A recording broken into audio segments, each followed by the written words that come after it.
Welcome back. Nvidia hosting its GTC conference in San Jose this week. Kristina Partsinevelos on the ground with some of the most important announcements we should be watching for. Kristina. Well, Sarah, for years, Nvidia's pitch was simple. One chip for everything. Training AI models, running them, answering your queries. The GPU does it all. But that pitch is now under pressure.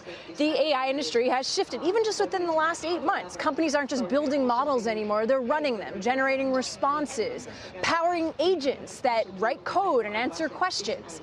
That process is called inference, and by 2030, Bank of America estimates it could account for roughly 75% of an over $1 trillion AI market.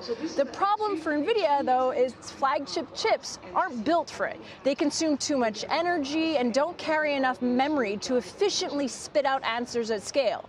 Google, Amazon, Meta, startups like Cerebras are already all working on alternatives within the inference space. So today, in the arena right behind me that holds over 15,000 people, many of them waiting in line over 2 hours ago, look for CEO Jensen Huang to come out swinging.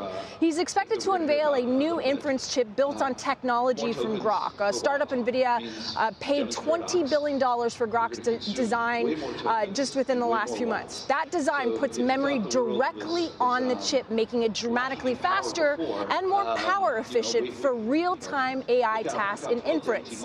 It's Nvidia's answer to every customer who said its GPUs were overkill. The options market is pricing in roughly a 4% move, which is modest by Nvidia standards. The real catalyst, though, may not necessarily be the chip announcements. It's about demand visibility, because so many on Wall Street already know about these products or are guessing these products are going to come out. It's been 5 months since Nvidia told us they had a $500 billion back order at GTC DC. If Jensen Huang updates that number and gives visibility into 2027, that's what moves the stock. The products are definitely the show, but the number is the trade, guys. Kristina, I'm just thinking about other things he might potentially, I guess, talk about. One would be the impact of the war on energy exports and hence semi-fab production. Maybe we try to get something on China and whether or not talks are allowing a path to make that revenue a little more visible.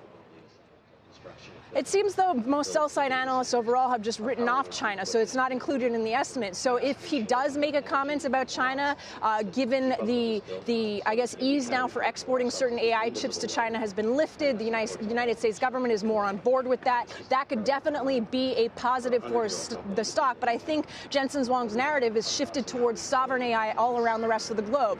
Last earnings, he said it contributed roughly $30 billion. So I expect him to really focus on other countries as opposed to just China. And in regards to the war, I don't know if he's really going to chime in on, whether helium is going to affect the production of their chips, but you never know.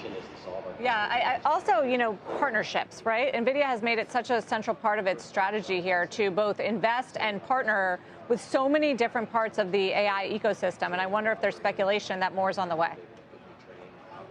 Oh, they have a lot of money in their pockets right now to be spending, so I guarantee that there's going to be more partnerships, more supply deals, working with not only, competitors, working with recently the $2 billion deal with Light and Lumentum and Coherent. That's within the optical market. So we're expecting to hear news on how they're going to change their networking copper towards optical, so using light. That is a big partnership and really just shows how Nvidia is trying to move through the entire stack and use that money. And the other one quick thing, I wonder if they'll mention anything tomorrow about buybacks, because there hasn't been any announcements in the near term. They have a lot of cash, and tomorrow the Q&A with analysts might reveal something.